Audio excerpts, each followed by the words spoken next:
starting to separate, like, okay, these are the best of the best. This group is the next best. It's a long drawn out process, but I want to know, and I really only have 2 elite fantasy starters this year. Could be a little controversial. You're number 5. Very controversial. So you have to explain this one. So, tier 3 may sound bad, but it's still a QB1, right? I like his nose ring. I do. So there's a direct correlation between quarterbacks with nose rings and winning. Could be. I like to think outside the box. I like the way you think. Wow. Okay. All right. Sounds good. So number 10 in tier 3. This is number 10 overall. This is number 10 overall. Yeah. What in your tier 3? Hey everybody, welcome back. 2023 is here. It is time for the fantasy football rankings that we've been promising you. I'm here with Joe, Mr. JDP himself. And I got my rankings in front of me, and one of the things that Joe wanted to know is how I came up with those. So Joe, let's start with quarterbacks, right? Yep. Let's go with tier 1. Tier 1 quarterbacks. All right. So when I'm looking at any position, whether it's quarterback, running back, wide receiver, tight end, I don't care what it is. Me personally, I'm looking for consistency. So when I do my rankings, these rankings are going to reflect that. Now, are there guys that maybe have higher upside? Sure. I'm also worried about the floor. So I'm averaging this out. I'm taking everything into consideration. You're not going to see this as much in the quarterbacks, but wide receiver, running back, tight ends, you may have a guy that has a fantastic game. We talked off camera about Mike Evans, who had one game. I got it pulled up here in front of me. 10 catches, 207 yards, and 3 touchdowns. Well, that's essentially a fifth or a sixth of his total production from last year in one game. So while if you're looking at the end of the year totals from last year, he may look like he is, a wide receiver 2 or whatever, maybe he's not. When we start looking at a week-by-week breakdown, I want to know what those averages are because, that helped me win that one week. But I had Mike Evans last year, and there was weeks that he hurt me. So I'm just using that as an example. So what I do for my rankings is I do a tier system. I think a lot of people that are doing fantasy football analysis these days are doing those tiers. And for me, it's just a way of really starting to separate, like, okay, these are the best of the best. This group is the next best, so on and so forth on down. And basically what I do, Joe, is I look at this and I just start with the top guy and I say, okay, would I rather have him or him? Okay, well, if I'd rather have this guy, he's here. All right, then would I rather have this guy or the guy that I've got in the second place? And literally, it's a long drawn out process, but I want to know, looking at the numbers from last year, looking at the consistencies, looking at the upside, the offseason acquisitions, coaching changes, offensive line changes, additions in the draft, additions in free agency, trades, things like that. Who would I rather have? So when I do these, I take all of that into account. So tier 1 for quarterbacks. So my tier 1 for quarterbacks is the elite fantasy starters, and I really only have 2 elite fantasy starters this year. I've got Patrick Mahomes at number 1, and the reason I have Mahomes at number 1 is he was the only player last year to score over 500 total points in the fantasy formats that we use. Now, we do award 6 points per passing touchdown, and I know a lot of leagues only award 4. But all things considered, that will tend to wash out on these higher-end quarterbacks because these higher-end quarterbacks tend to go for a lot of touchdowns. When you look at Mahomes, he's consistently in the top 5, not just at his position, but overall. And that's easy to say with quarterbacks. We know they're usually the top scorers. But ever since he became the starter at Kansas City, he's never finished outside of the top 5 at the quarterback position. The other thing when I look at Mahomes is even those games where he gets hurt or gets dinged up, he usually plays through it, or he comes back right away afterwards. He's Superman. We saw that with that high ankle sprain that he had last year. Did it stop him from playing in the postseason and in the Super Bowl? No. He still went out there and balled. When you look at Mahomes, he still has a ton of weapons to work with. He's got the best tight end in the NFL in Travis Kelce. He's got wide receivers like Sky Moore, Kadarius Toney. I know they went out and they drafted Rashee Rice in a draft this year. They got Jerick McKinnon, who caught a ton of passes out of the backfield last year. Now, I know Eric Bieniemy is gone, but, who's the head coach out there in Kansas City? Still Reid. Yeah. Andy Reid is still the best head coach, the best play caller in the NFL. Shanahan might be right there behind him, but for my money, I'll go with Patrick Mahomes as the number 1 quarterback. I'd say that's pretty safe. Yeah. All right, the second quarterback in tier 1 is Josh Allen. Tell us about Josh Allen. Just another fantastically consistent fantasy football player, right? So he was the number 1 quarterback in 2021. He was the number 2 quarterback last year in 2022. So you could actually make the argument that maybe he should be the number 1 overall quarterback this year. And if you want to go that route, that's fine. These guys are both in the same tier, so feel free to rotate them if you want to. It doesn't really matter to me. The only concern that I have with Josh Allen over Patrick Mahomes this year is at some point, running the ball as much as he does is going to start beating him up. Now, whether that is this year where he gets an injury, or whether or not that's McDermott saying, hey, we got to protect him and maybe run the ball with James Cook a little bit more, that's going to happen. Don't forget, too, they went out and they got Damian Harris, who played for the Patriots last year. He's one of those guys that can thump that ball in from the goal line, so it's very possible they could try to dial back Josh Allen's work this year. But listen, he still has stuff on Diggs. He still has Gabe Davis. They've got weapons. They still have Dawson Knox, who's a touchdown machine. They went out and drafted Dalton Kincaid. I mean, he's got weapons. Josh Allen's going to be Josh Allen. It would not surprise me if they do dial back his rushing attempts this year as a matter of trying to prolong his career. But he's still going to be elite. He still has the same weapons. The nice thing for him, too, is he has the same consistency with those weapons. I mean, he's been playing with Diggs and Gabe Davis for a few years now. So it's not like we're introducing new players that he has to get used to their game. There's a remarkable consistency there, and for me, that's fantastic. Absolutely. So that's why he's my number 2 quarterback and why he's only one of 2 quarterbacks in that elite tier. Okay. Very good. Your second tier, which starts with your 3rd quarterback in the rankings, is Jalen Hurts. Tell us about Jalen. Yeah, so last year Hurts kind of came out of nowhere, right? We all knew he could run the ball, but the big question was could he take the next step as a passer? Well, he ended up finishing last year as quarterback 4 in fantasy formats. Now, keep in mind, in fantasy football, those rushing yards, they add up a lot quicker point-wise than passing yards. Typically, it's 25 passing yards, 1 point, 10 rushing yards, 1 point. And in the leagues that only award 4 points for a passing touchdown, still do give 6 points for a rushing touchdown. So a lot of his production is still on the ground, but he did take the next step. He had 2 receivers last year go for over 1,000 yards, and A.J. Brown and Devontae Smith. I mean, if you look at Dallas Goedert in the year that he had as their tight end, another fantastic year, you can't be high on all the weapons and not be high in the quarterback. And there's no reason to expect him to take a step down. Now, I know they lost their OC. He's with the Colts now as the new head coach. But I still think when you look at that fantastic offensive line that they have, the fact that he's surrounded by weapons, there's no reason to think that we won't have a repeat of last year. If anything, he could be even better. And their current head coach did have a big part on how the OC developed, right? Yeah, absolutely. So it's not like he's going to have a new offense just because there's a new OC. There's going to still be similarity in the same offense. Okay. Yep. So your 4th quarterback overall, but your 2nd within tier 2 is Joe Burrow. Tell us about Joe Burrow. Yeah, so Burrow is kind of interesting. So last year he was quarterback number 3. And if you watch Joe Burrow, you know that he is mobile in the pocket, but he's not one of those guys like Jalen Hurts, Josh Allen, Justin Fields that's going to run the ball a lot, right? He is a pocket passer and one of the best in the NFL. In fact, he might be the best. You can argue that Patrick Mahomes is maybe the best improviser.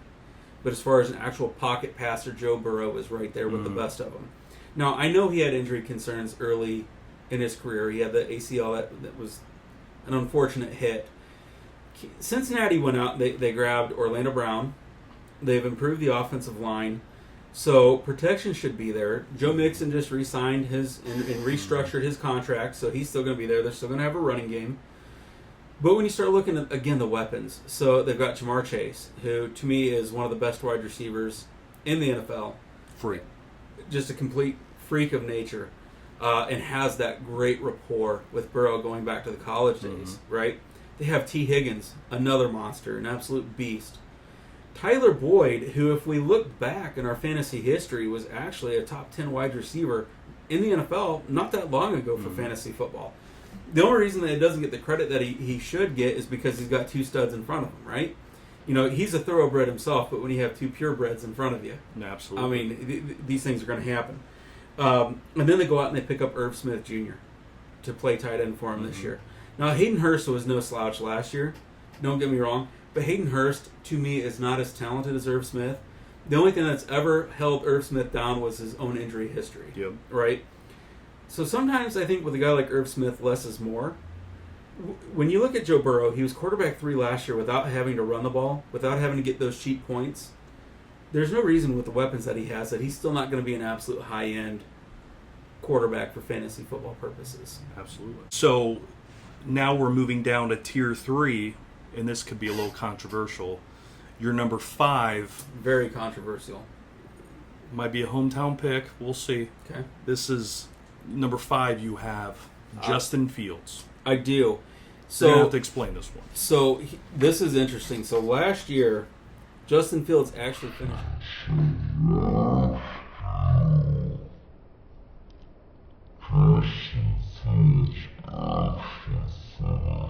as quarterback 10 in fantasy football. So we're not talking real life football. We're talking fantasy football, right? And what have I been saying about those rushing yards? Oh yeah. They count more than passing yards. It only takes 10 to gain a point versus 25. The rushing touchdowns, 6 points. Now in our league, the passing ones are 6 points as well, but not most leagues. The standard is 4, right?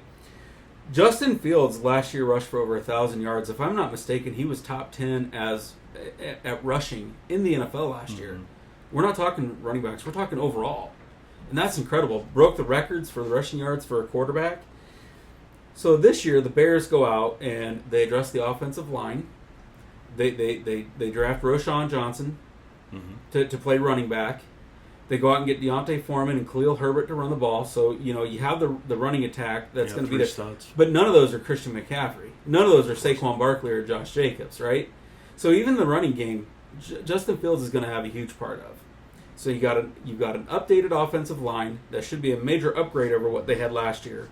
You have solid running backs, but nothing spectacular, I would argue. Although I'm really high on Herbert. Like, all of this is... If the Bears were so high on Herbert, they wouldn't have made the moves in the offseason that they did. They go out and they get DJ Moore. He's got a legitimate wide receiver 1. They've got Chase Claypool. They've got Darnell Mooney. They've got Cole Kmet. Don't forget, they went out and got Robert Tonyan as well at tight end. And then all offseason long, Justin Fields worked with quarterback experts to improve his footwork, to improve his throwing motion, to be a more accurate passer. Look, he knows that this is a make it or break it year for him, right? He's coming up on a new contract soon. And if he wants that, he's going to have to go out and prove it. Now, here's the really cool part about Fields. He will do what it takes. He is humble enough to do what it takes to improve. But when you look at a guy last year who was top 10 and missed 2 games and was still top 10 at his position, that's impressive enough. Then you go out and you throw more weapons in for him. You improve the offensive line, and he's willing to put in the work. That's fantastic. The only reason that I don't have Justin Fields in tier 2 is because he needs to prove it. Like, all these things are great, but he needs to prove it. Okay. So it might be a bit of a homer pick, but if you look at most fantasy experts right now, they have Justin Fields in the top 7 or 8. I've got him at number 5, but, you know, again, I think he could actually go much higher. I think he could. So we'll see. I mean, obviously, he's got to prove it. Yeah, especially if he improves his passing.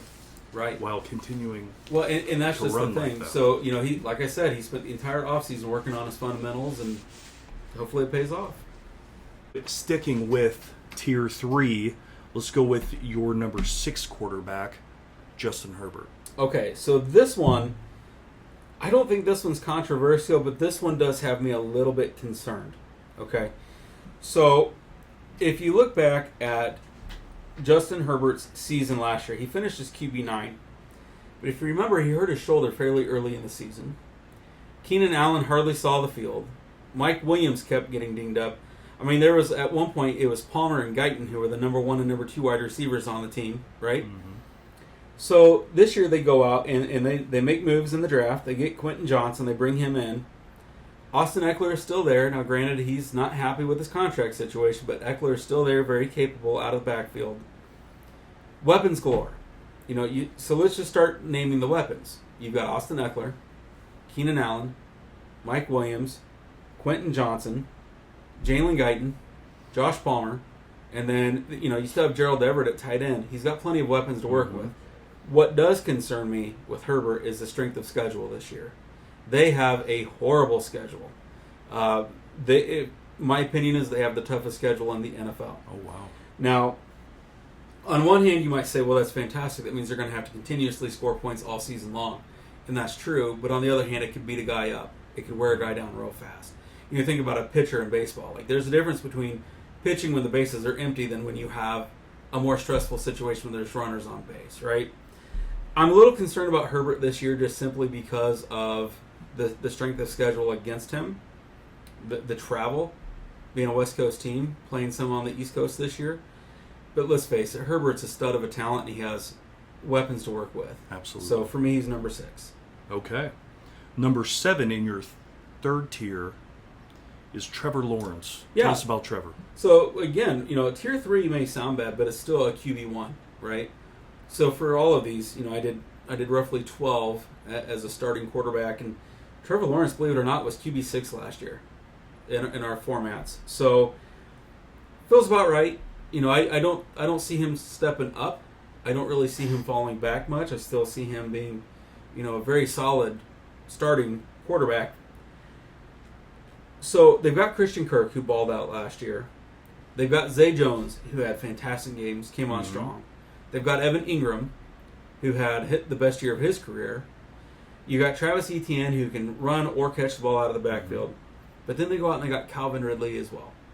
Now, maybe Ridley isn't what he used to be. But I would argue that Calvin Ridley is more than Marvin Jones at this point. So they lost Marvin Jones. He goes back to Detroit. Calvin Ridley is still probably better than Marvin Jones at this point because Marvin Jones has been in the league, for years. You start throwing in more weapons, and Ridley's upside might still be where it was before. We don't know because he hasn't seen the field. He was suspended for all of last year. He was a number 1 at one point, wasn't he? Yeah. I mean, he was a wide receiver 1, hands down. He's not very old. No, he's not. He's still young. And he was taken in the first and second rounds in a lot of PPR leagues. Mm-hmm. So my only concern with Lawrence, and I got to be careful because we're both Colts fans. Yeah, we like our Indianapolis Colts. My only concern for Lawrence this year is the AFC South seems a bit down. I don't think Houston's going to put up much of a fight. I hope Indy will, but we don't even know who's going to be the quarterback. Yeah, it probably should be Gardner Minshew, but all signs are pointing to them putting in Anthony Richardson long before they should, in my opinion. Well, he can dunk. He can.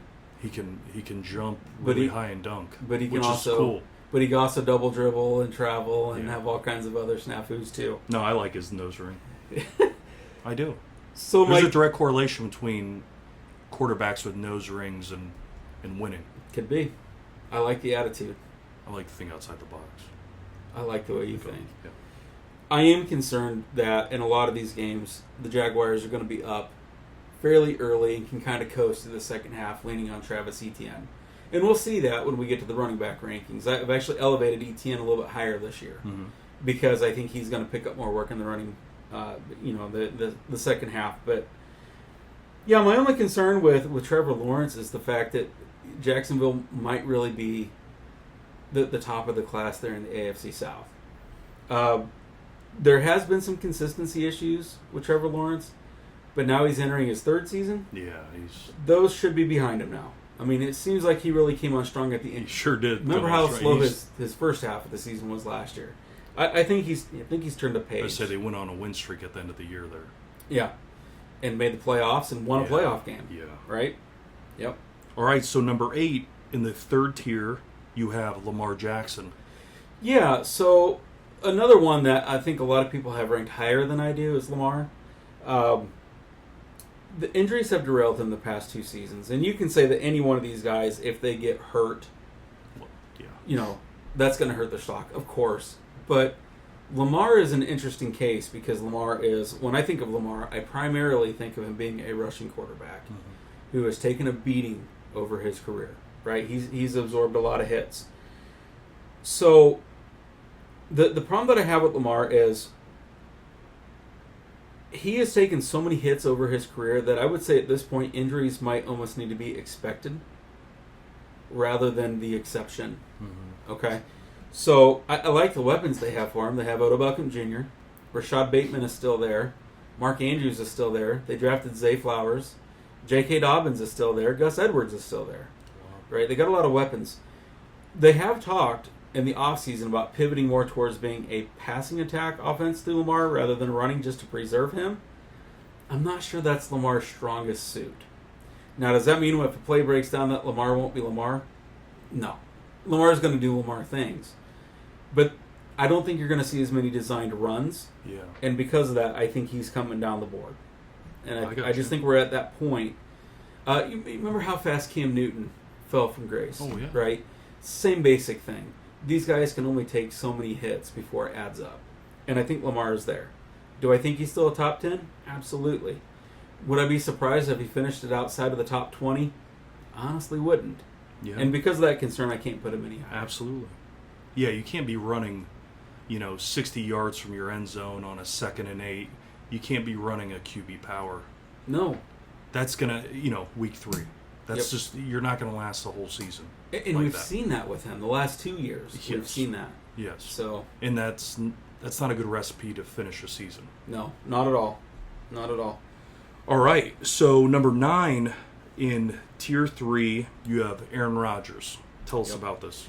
So, if you remember last year, I was really down on Aaron Rodgers. You were. And, I said, listen, I just don't think that this is going to be the year for him. I listed off a whole litany of reasons for that. And if you're curious, go out and watch some of those older videos where I really rag on Rodgers.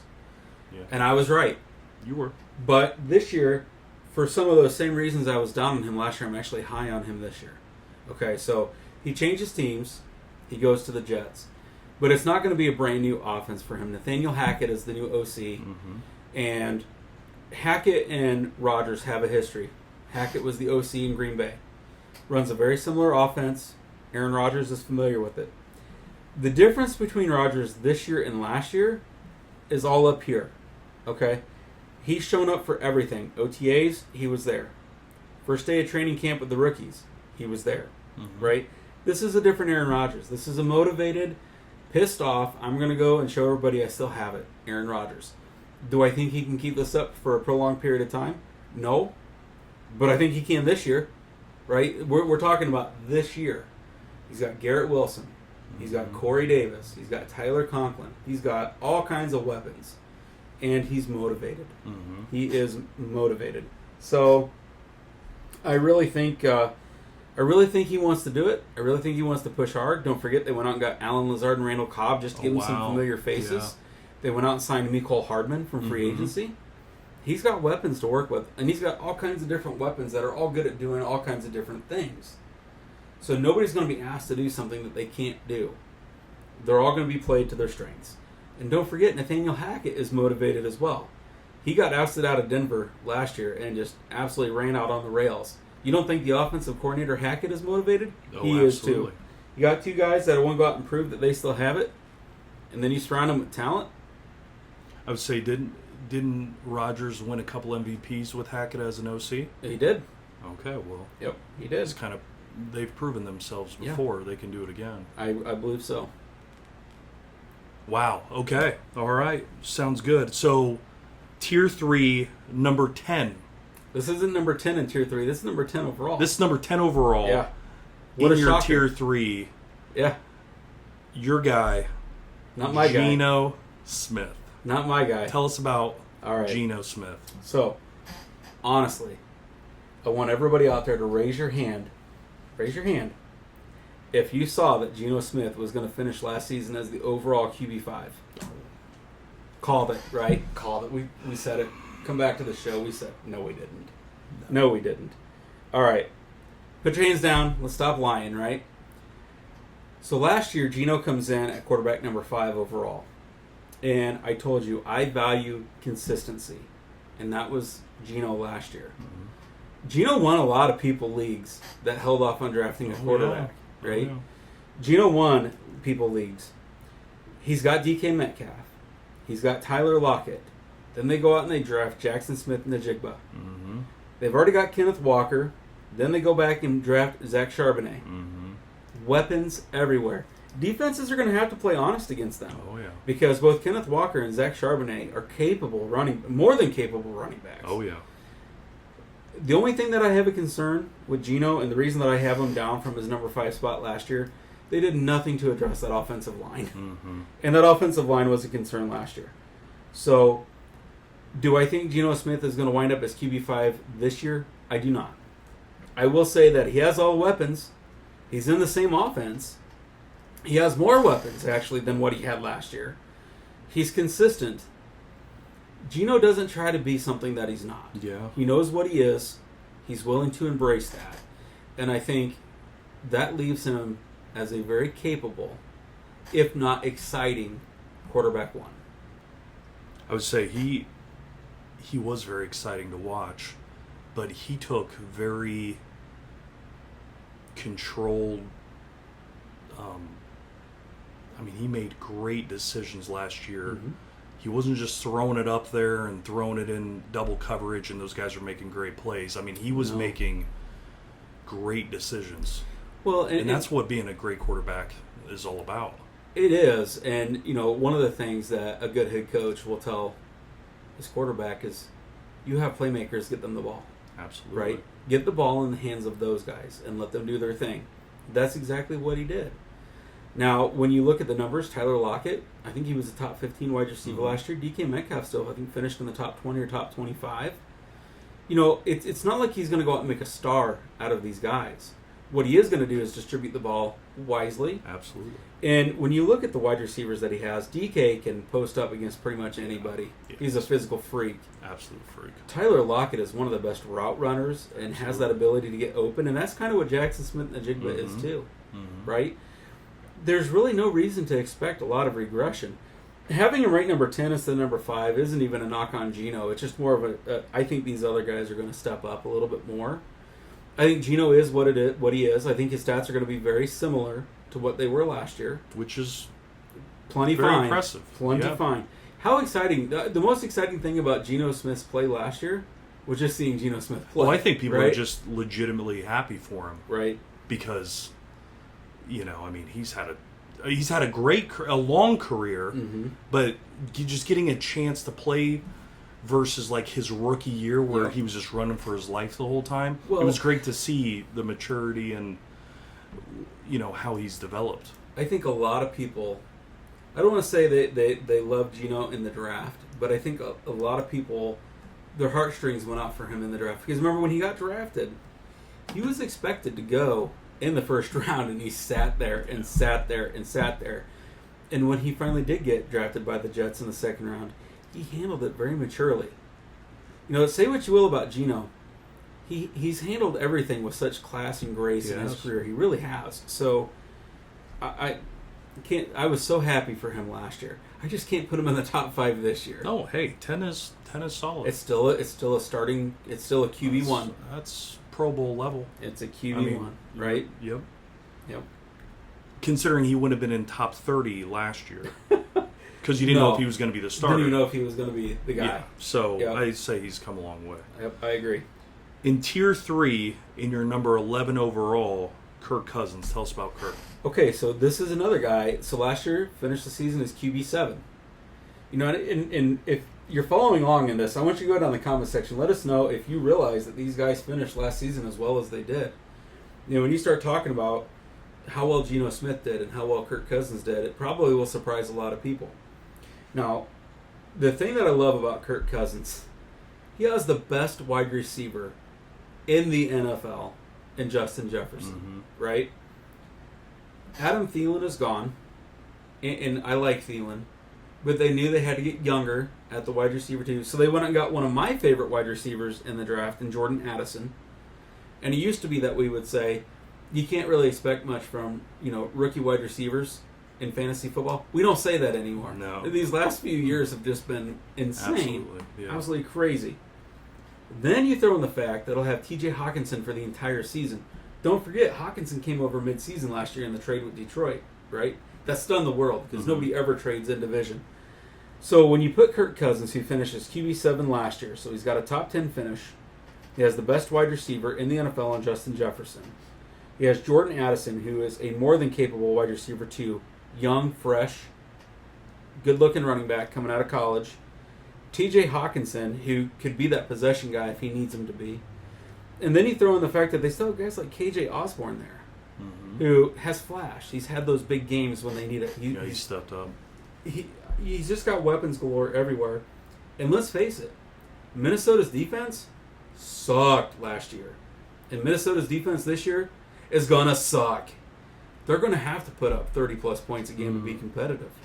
The Bears' offense is going to be better. Detroit's offense is going to be better. I don't think Green Bay's offense is going to be better, but I don't think they're going to be any worse. Minnesota made the playoffs. They've got a fairly tough schedule this year. They go against some good offenses. This was really interesting. So I looked up an interesting stat.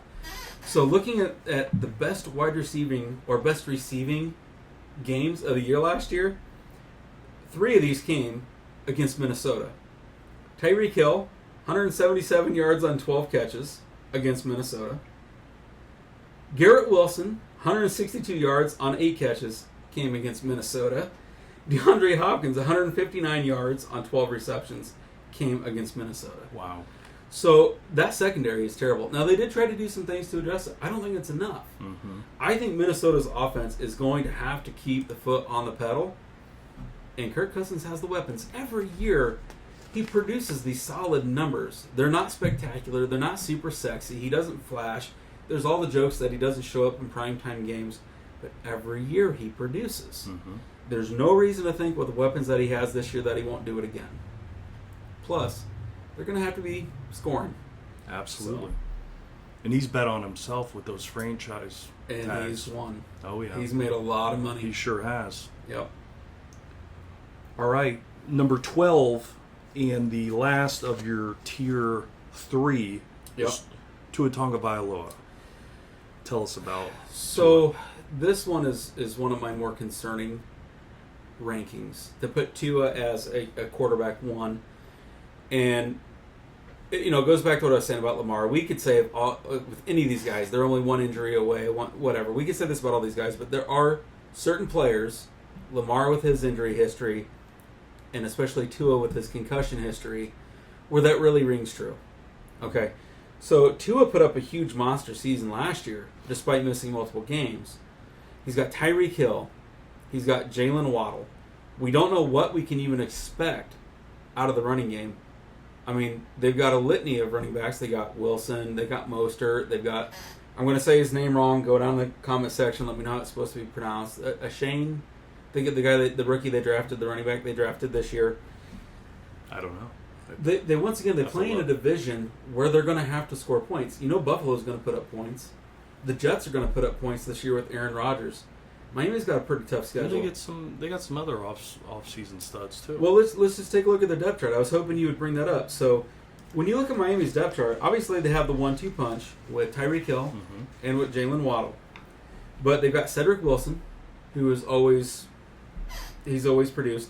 They went out and brought in Braxton Berrios. Yeah. So, and Berrios is one of those people that really needed a change of scenery. Yeah. Really did. I feel like the talent has been there.